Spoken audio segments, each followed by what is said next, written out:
पूछा ना कि मुझे क्या हो गया है, इसका उत्तर एक और प्रश्न के उत्तर में निहित है। यदि आपकी अनुमति हो तो मैं पूछूं? अवश्य। वो प्रश्न ये है कि आपको क्या हो गया है पिताजी?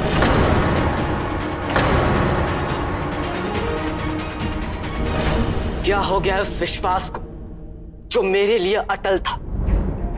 ध्रुपद की मृत्यु के पश्चात जब मेरे समक्ष कोई प्रमाण, कोई साक्ष्य नहीं था, सब मेरे विरुद्ध थे, तो भी आपने मुझे अपनी निर्दोषता प्रमाणित करने का अवसर दिया। उन सम्राट बिंदुसार को क्या हो गया है? तक्षशिला जाने से पूर्व मैंने जो भी किया, भले ही लाक्षागृह का षड्यंत्र था, मीर खुरासान का अपराध, या ये सिद्ध करना कि आचार्य चाणक्य की मृत्यु नहीं, हत्या की गई थी,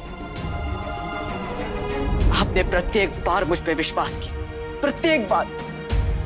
फिर तक्षशिला से लौटने के उपरांत ऐसा क्या हो गया? बताइए पिताजी, ऐसा क्या हो गया जो आप मेरे प्रत्येक कर्म पर संदेह करने लगे? बताइए पिताजी, कहां चला गया वो विश्वास जो आप मुझ पे किया करते थे? ऐसा क्या कर दिया है मैंने पिताजी जो आज मैं आपकी दृष्टि में घृणित हो गया? क्या मेरा अपराध यह है कि मैंने जन साधारण के हित के लिए दास प्रथा का अंत करने का प्रस्ताव रखा? और अपराध है तो क्यों कि मैंने ये निर्णय अपने से लिया? झूठ है ये पिताजी, संपूर्णतः झूठ। तथ्य जानना चाहते? मैंने कभी भी कोई भी निर्णय ये सोचकर नहीं लिया कि मैं क्या सोचता। मेरा प्रत्येक निर्णय इस दायित्व के साथ है कि यदि आप मेरे स्थान पर होते तो क्या करते? यदि आचार्य चाणक्य मेरे साथ होते तो मुझे क्या आदेश देते? हाँ, मैं मानता हूं कि मैं भावुक होकर घोषणा अवश्य कर बैठा कि मैं दास प्रथा को समाप्त कराऊंगा, पर मैंने यह स्पष्ट कहा था कि जो भी होगा आपकी सहमति के पश्चात ही होगा। पर इससे पहले स्थिति ही बिगड़ गई। मैंने वो निर्णय अपनी प्रतिष्ठा, अपने मान सम्मान के लिए नहीं लिया था पिताजी। मैंने वो निर्णय लिया तो केवल इसलिए क्योंकि मुझे उसमें प्रजा के हित के लिए वो निर्णय सर्वथा उचित लगा। और जहां तक मैं आपको समझता हूं, प्रजा के हित से अधिक महत्वपूर्ण आपके लिए भी कुछ नहीं है। पर मैंने कल्पना भी नहीं की थी कि मेरी बातों को घुमा फिराकर इस प्रकार आपके सामने प्रस्तुत किया जाएगा जिससे मैं आपकी दृष्टि में घृणित हो जाऊं। यदि आप मुझसे क्रोधित थे, मैं मान सकता, पर मां, आप मां की निष्ठा पर संदेह कैसे कर सकते हैं पिताजी? क्या आपको ज्ञात भी है, जब आप अस्वस्थ थे तब मैं और मां 20 दिनों तक अपलक आपकी सेवा करते रहे। आपको ये सब कैसे नहीं दिखाई दिया पिताजी? कैसे नहीं दिखाई दिया? केवल गलतियां ही दिखने लगी हैं आपको। क्यों आपने अपने विवेक का त्याग कर उन झूठ को सत्य माना जो और लोग आपको सुनाते आ रहे?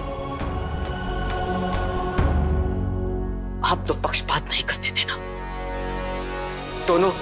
दोनों पक्षों की बात सुनकर बराबर महत्व देते थे। पर जब कौरवकी ने भावनाओं में बहकर कुछ कहने के लिए साहस जुटाया तो उसके लिए भी आपने मुझे ही दोषी मान लिया पिताजी, मुझे, और भेज दिया उसके साथ अपने से दूर।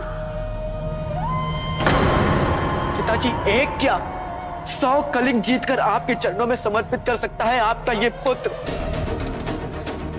पर आपने मुझे योद्धा नहीं, एक कपूत समझकर विदा किया, केवल इसलिए कि मैं आपकी दृष्टि से दूर रह सकूं।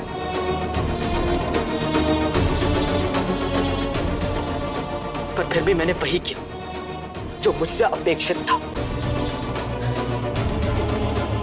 वो जो लिखा हुआ पत्र आया था वो असत्य है पिताजी, संपूर्णतः असत्य। फिर भी आपको उस लिखे हुए पत्र पर विश्वास है, मुझ पे नहीं। और एक बार भी आप उस सत्य को परखना भी नहीं चाहते थे। क्यों पिताजी? क्या यह अन्याय नहीं कि जहां एक साधारण मनुष्य को भी दोषारोपण किया गया हो तो उसे साक्ष्य माने जाते हैं, प्रमाण मांगे जाते हैं और उसके पश्चात निर्णय सुनाया जाता है? पर आपका तो मुझ पर से विश्वास ऐसा उठ गया है कि आपने आचार्य राधा गुप्त को भी मेरे पक्ष में कुछ नहीं कहने दिया।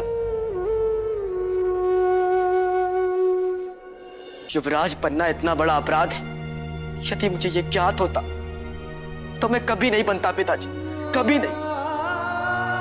इतनी भारी क्षति मैं नहीं चुका सकता हूं पिताजी, नहीं चुका सकता हूं मैं। भगत का बच्चा बच्चा भी जानता है कि मातृभूमि के प्रति मेरा प्रेम अगाढ़ है। सब समझ गए कि यदि मैंने देश प्रेम त्यागने की बात की है तो अवश्य नाटक ही होगा। सब समझ गए कि यदि मैं वहां आया हूं तो अवश्य कोई चाल चलूंगा। पर आपको कैसे समझ में नहीं आया पिताजी? मेरा अभिनय तो शत्रुओं को विश्वास दिलाना था, पर आप भी उस पर विश्वास कर लिए। इतना विश्वास कर लिए, इतना विश्वास कर लिए कि मुझे चोट पहुंचाने के लिए विवश हो गए आप।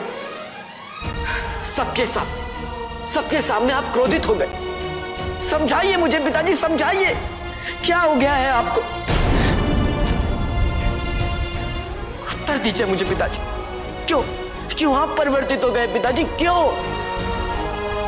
क्या आप इतने अबोध हैं, इतने कान के कच्चे, क्या ऐसे स्थिरता, निश्चितता, असंतुलन एक राजा को शोभनी है? अब तो मैं तो आपसे ये पूछता हूं कि क्या ऐसा व्यक्ति सिंहासन के लिए उपयुक्त है?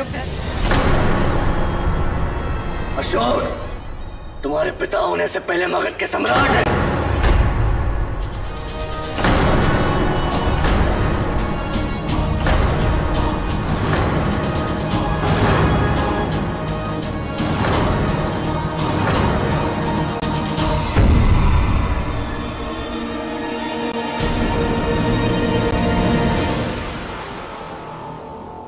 समझाइए मुझे पिताजी, समझाइए, कारण समझाइए मुझे। ऐसा दुर्भाव क्यों है मेरे प्रति? क्या अपराध किया है मैंने? क्या आपके अंदर मेरे प्रति लेश मात्र का भी प्रेम शेष नहीं रहा? बताइए पिताजी। या फिर आप भी महाराज जगन्नाथ और भ्राता सुशीम की भांति आपके भी मंशा में खोट उत्पन्न हो गई है? कहीं आप भी तो नहीं सोचने लग गए ना कि एक राज परिवार में एक दासी पुत्र को युवराज नहीं बनाना चाहिए?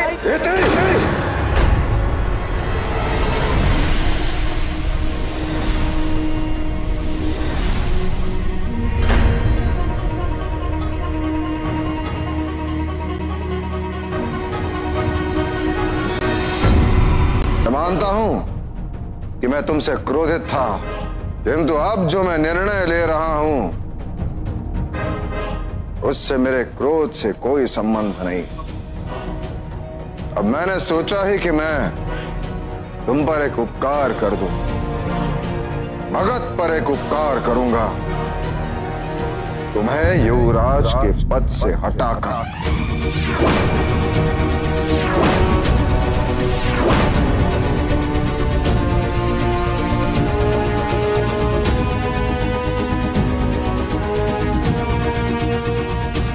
आज ये घोषणा करता हूं, आज से तुम केवल बिंदुसार मौर्य के पुत्र हो, उसके उत्तराधिकारी नहीं।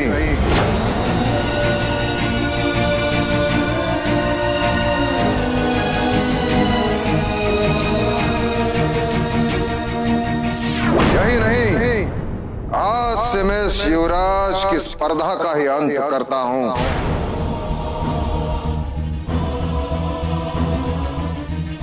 और यह घोषणा करता हूं कि आज से मेरी मृत्यु तक पाटलिपुत्र में कोई युवराज नहीं होगा।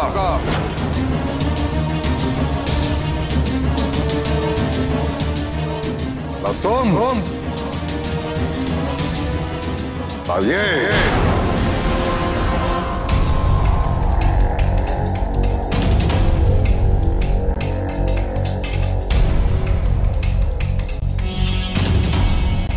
मेरे पश्चात सम्राट किसे बनाया जाए,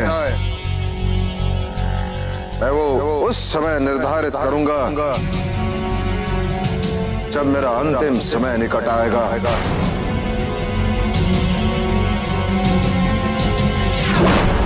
तब तक राज्य के सभी निर्णय मैं लूंगा। दुर्भाग्यपूर्ण है क्योंकि मेरे पास कोई विकल्प शेष नहीं।